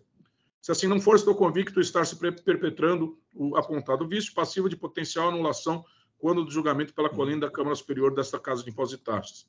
Como já manifestei em situações análogas, deixo consignado que adoto o entendimento acerca de se tratar o duplo grau de jurisdição de medida substancial, e não meramente orgânica ou funcional, sendo devida a dupla decisão sobre pedido determinado e a sua correspondente causa de pedir, trazidos aos expedientes administrativos. A manutenção do referido deciso incorrerá, ao meu sentir, em violação de tal medida substancial. É como penso. Do exposto, confito de preservar não só os princípios constitucionais da ampla defesa do contraditório, mas também de prestigiar a rigidez afeta ao duplo grau de jurisdição, anula a decisão de primeiro grau em decorrência da falta de motivação e fundamentação, para que outra seja proferida, sendo devidas as justificativas factuais, interpretativas e legais sobre os argumentos da autuada trazidos em sede de sua defesa, mormente em relação aos itens 4 e 5 deste AIN. É como voto, presidente. Então, com todas as vênias, eu entendo que, efetivamente, o juízo não analisou os argumentos trazidos relativos a esses dois itens, os itens 4 e 5, razão pela qual entendo que nova decisão deva ser dada, como de costume aqui acontece e sempre decidimos, né? Infelizmente, vem sendo aí, eventualmente, uma recorrente decisões que talvez não analisem todos os argumentos, ou, no mínimo, alguns argumentos, se pronunciem, ainda que digam, olha, com relação a tais argumentos, não são cabíveis por esta ou qualquer outra razão, em favor ou desfavor do contribuinte, pouco importa, mas entendemos todos aqui que o juízo de primeiro grau deva se manifestar, né? O que não aconteceu neste caso, razão pela qual eu proponho aos meus pares a anulação da decisão e retorno dos autos para que nova seja proferida. Esse é o voto, presidente. Zuli, você pediu vista também? Eu pedi preferência. Tá, já tá. Eu concordo também. É exatamente na linha do processo que a gente já julgou, né? Tem que se manifestar, não tem... E a gente corre o risco de, se apreciar, ter supressão de instância. É complicado mesmo. Mais uma vez, um argumento muito fácil de ser apresentado e causar nulidade na Câmara Superior, seja pela Fazenda, seja pelo contribuinte. Olha, desculpa, vocês votaram aquilo que não foi votado em primeiro grau. Exatamente. Simples assim. Eu vou ler minha emenda, não vou ler meu voto de preferência, que já acabou ficando cumprido e tem uma motivação. Eu digo, voto de preferência, recurso ordinário conhecido, proibido, apontado a nulidade da adesão de piso por falta de motivação, ausência de enfrentamento devido de pontos relevantes para o deslinde do feito. Retorno dos autos à primeira instância para novo julgamento. Tá? O que acontece? O que eu tenho visto, fora qualquer outra coisa, e o que tem me deixado muito incomodado é a questão de 2 sessões atrás do CODECOM. Eu levei ao CODECOM 2 pessoas que eu tenho muita consideração, que ela é a nossa par perfeita. Uma que é par e outra é partes adversos, né? Que efetivamente é a doutora Maria do Rosário e a doutora Kalinka. Tá?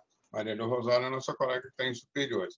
E, efetivamente, elas foram expor sobre um estudo que foi feito pela GV no NEF, tá? Aliás, até porque eu faço parte, quanto questões da nulidade da decisão, seja em grau de recurso ordinário, seja em grau de primeira instância, e que tem sido analisado por Câmara Superior. E trouxe um estudo e dizendo que a quantidade de decisões nulas tem sido crescentes, tá?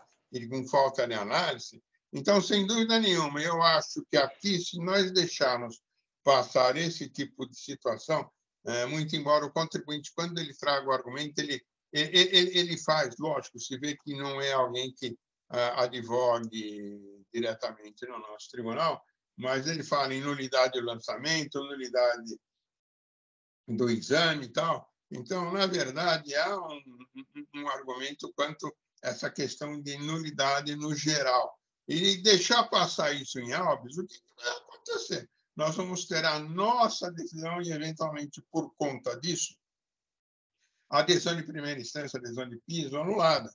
Então, eu vejo que 2 coisas: deixar anular a nossa decisão e deixar com que esse tipo de coisa aconteça e que venha engordar, infelizmente, esse estudo da GV, eu com isso não posso concordar. Então, por conta disso, por essa motivação, e porque realmente eu vejo que o julgador ele meio passou ao largo, ele nem fala o que é envelope, o contribuinte ele traz bonitinho o que ele efetuou de crédito desses itens 4 e 5. Então, eu preferi concordar com essa nulidade, porque realmente eu vejo que ela existe. Eu sou muito crível em relação a essas questões de nulidade, análise. Eu acabei de falar sobre a questão de quando a representação fiscal, por vezes, ela comenta, não, mas se chegou uma... Não é bem assim, porque eu acho que pontos relevantes eu tenho que analisar, sob pena de criar um hiato, sob pena, efetivamente, de criar um cerceamento de defesa. Então, efetivamente, eu vou aqui, olha, anulação da decisão anterior, fase, defesa. Então, está aqui, voto registrado. Eu estou mudando meu posicionamento para acompanhar o ilustre juiz com preferência. Então, nós podemos votar no teu voto, Zuli? Qualquer voto a gente vota. Qualquer um. Você é que sabe, para mim, tanto faz. Eu realmente acabo concordar, eu anulei também. Presidente, quer que eu leia meu voto? Desculpa a interrupção, é que o Pedro está informando aqui que a representante fiscal caiu e já está conectando. Tá. Parece que caiu aqui a conexão dela. Pediu um pouquinho de paciência a todos aqui, mas, enfim, enquanto isso, o doutor Zuli vai registrando, ou enfim, a gente aguarda. Podemos até fazer verificação de quórum, se o caso, mas, enfim. Eu vi aqui a reconectar voltou, ela aqui. Acabou de conectar. Imagina, Ah, acabou de conectar. Doutora, É. ambos os votos são pela anulação da decisão de primeira instância. Doutor Zuli apresentou uma preferência. A doutora tem alguma consideração? Não, também não. Não? Então, eu vou encerrar os debates.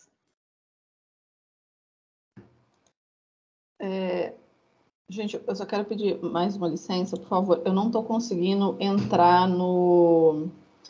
em nada, eu só consegui logar aqui no Teams? no Teams, só. O resto tá tudo com problema ainda. Então, acho que no encerramento da sessão, se eu tiver que. Acho que eu tenho que assinar alguma coisa, né? Aí talvez eu tenha que reiniciar de novo o computador, tá? Tá. Não sei o que está acontecendo aqui. Mas assinar você não tem, não. Então, não? Então tá bom. Não precisa assinar. Não, então tá bom. Assinar, não precisa Então tá bom. apertar botãozinho nenhum, tá? Tá. Como eu tenho algumas coisas salvas aqui no celular, eu vou tentar acompanhar as coisas aqui pelo celular enquanto eu não consigo resolver isso. Obrigada. Okay. Bom, não, eu digo que ontem foi muito difícil de terminar e não terminamos a sessão. Faltaram 3 processos. então vamos lá votar, gente?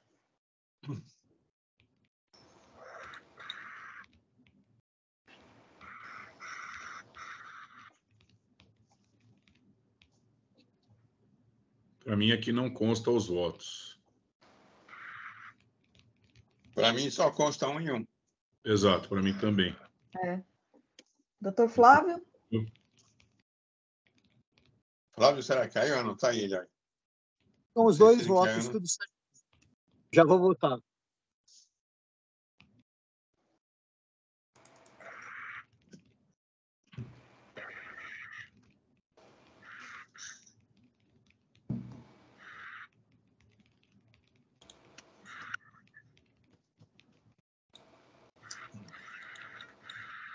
Afinal, a despeito de 2 votos, é votação unânime, né?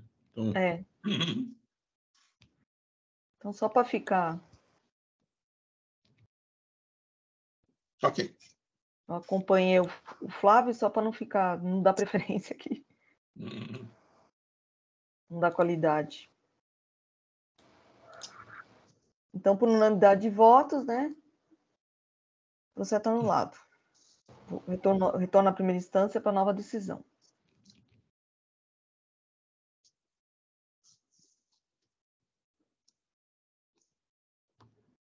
Vamos lá. Está lento.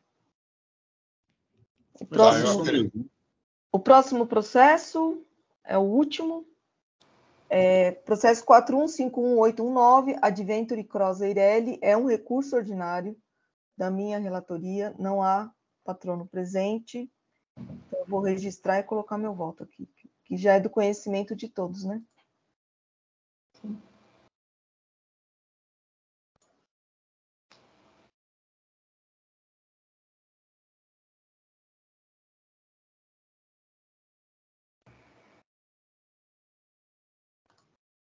Sim, é uma Eireli.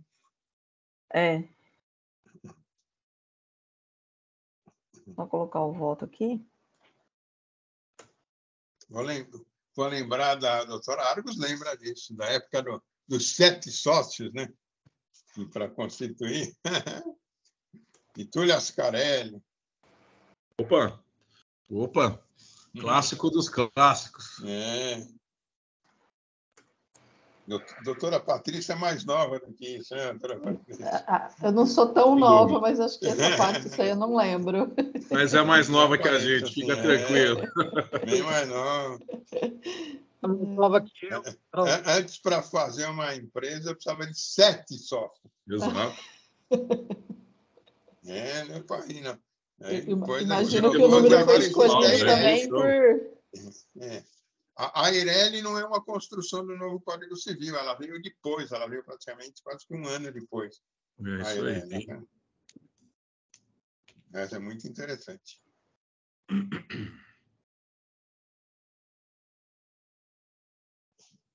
Tá lento, gente.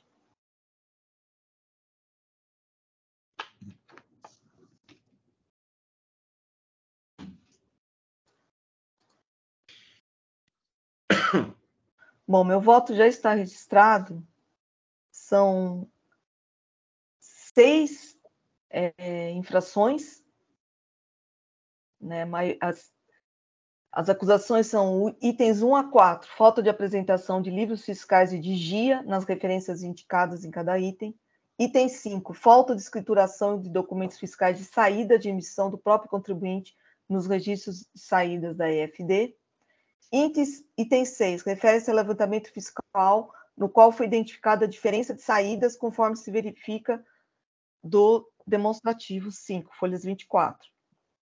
Bom, tanto em defesa quanto no recurso ordinário, a única argumentação se refere à multa. Tem toda uma argumentação para a aplicação da necessidade do artigo 527-A do regulamento. E também fala que o débito em relação ao item 6 deve ser recalculado porque não foram consideradas não foi consideradas as saídas e as entradas. Bom, não merece acolhimento, né? As razões, eu estou votando pelo não provimento, por quê? Como eu disse, as razões recursais se limitam à contestação da multa. Em relação ao artigo 527-A, esse argumento não foi nem apresentado em defesa, né? Então, tacitamente, a recorrente reconhece todas as infrações e não contesta, nem contesta a fundamentação da circunstância. Ela tem um pedido de redução da multa para 1%. E em relação a essa redução, os itens 1 e 2, conforme o DDF do auto de infração, já contemplam essa redução. Então, esse pedido fica sem fundamento. Em relação ao item 3, o fundamento não dá para aplicar 1% da operação, porque, nos termos da legislação, a multa imposta é fixa e corresponde a 70 UFESP por livro não apresentado. E ela não contestou nada em relação à não apresentação dos livros. Então, eu acho que também não tem como acatar o argumento.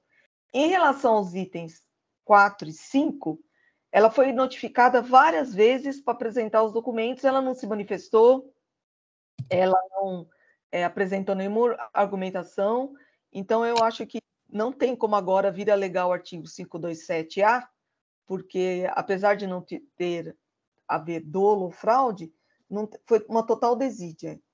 Então eu acho que não dá para não aplicar. Não dá para aplicar o artigo 527-A. Em relação ao item 6, não dá para aplicar porque a infração implicou falta de pagamento do imposto. Ela alega que não foi apurado em conformidade, não foi apresentadas, né, não foram levadas em consideração as saídas e as entradas, mas isso não condiz com a realidade, porque o levantamento fiscal nas folhas 24 relaciona as entradas e essas saídas dos contribuintes em cada exercício, separadas por mês, valendo a ressalva de que em todos os exercícios as entradas são maiores que as saídas. Logo, a conclusão é de que, uma vez que todas as mercadorias que entraram no estabelecimento tiveram saída no mesmo exercício, já que não há estoques ao final desse período, a diferença entre o total das entradas de cada exercício e o total de saídas corresponde ao montante de mercadorias que saíram sem emissão de documento fiscal. Então, o item 6 foi levantamento, e também ela não contesta, ela só fala que não foi levado em conta as entradas e as saídas. Eu destaco um trecho da manifestação da representação fiscal, mas, no meu entendimento, a argumentação da recorrente no recurso não tem qualquer fundamento. Por conta disso, eu voto pelo conhecimento e não provimento do recurso ordinário nos termos das razões acima. É o meu voto que eu submeto aos meus pares. A gente já conhecia, presidente, mas faço questão aqui publicamente de parabenizar pelo voto, muito bem lançado. São processos como esse, né, que não há a comprovação do quanto alegado, ou às vezes um certo atropelo por trazer um argumento inovando aquilo que não foi dito em sede de defesa, e a senhora muito bem pontuou todos esses vieses desse processo, portanto, vou acompanhá-la, mas faço questão aqui de cumprimentá-la pela excelência do voto. Doutor Zuli, doutor Flávio? Acompanho a presidente pelo seu objetivo voto. Também. Eu só me perdoem, deixa eu ver só uma coisa, não sei como é que nós faríamos, mas eu acho que eu cometi um erro. E o que aconteceu, Zuli? Quando eu registrei o voto de preferência do processo anterior, em vez de pegar o meu voto de preferência, eu peguei o do doutor Argos. E agora não tem como, encerrou o julgamento. Mas o verdade, voto que prevaleceu foi o... Porque prevalece o voto condutor que ficou o meu. Então acho que não tem problema não, Zuli. Abriu aqui esse segundo para que eu queria ver uma coisa no seu voto que acabou vindo esse para mim, tá? E a Selic, como é que ficou a súmula 10 nesse processo? Está fora? Nesse está fora, é 2020 e 2021. Então tá bom. Eu queria ver isso. Não abriu a confirmação de presença ainda. Não, então, eu só quero tudo. Você acompanha? Tem alguma consideração, Zuli? Doutora Patrícia? Não, eu estou concordando consigo. Então, tá bom. Então, vou encerrar debates. Verificação de quórum.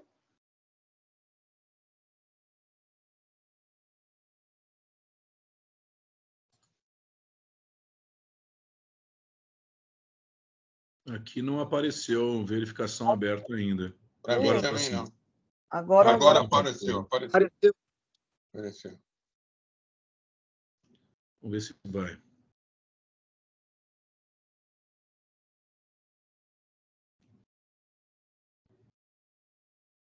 Foi iniciar a votação.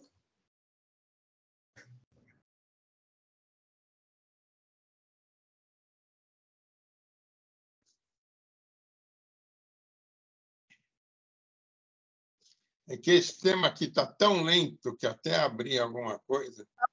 Não entra. Tá a passo de tartaruga. Eu Ainda bem aperto que é o aqui o último, gravar gente. e não grava. Esta página não está respondendo, aguarde. Mas foi. A minha também. Já foi de todo mundo, já. Foi. Então, por unanimidade de votos, recurso conhecido e não provido, nos termos da relatora. Mais 2 horas para encerrar.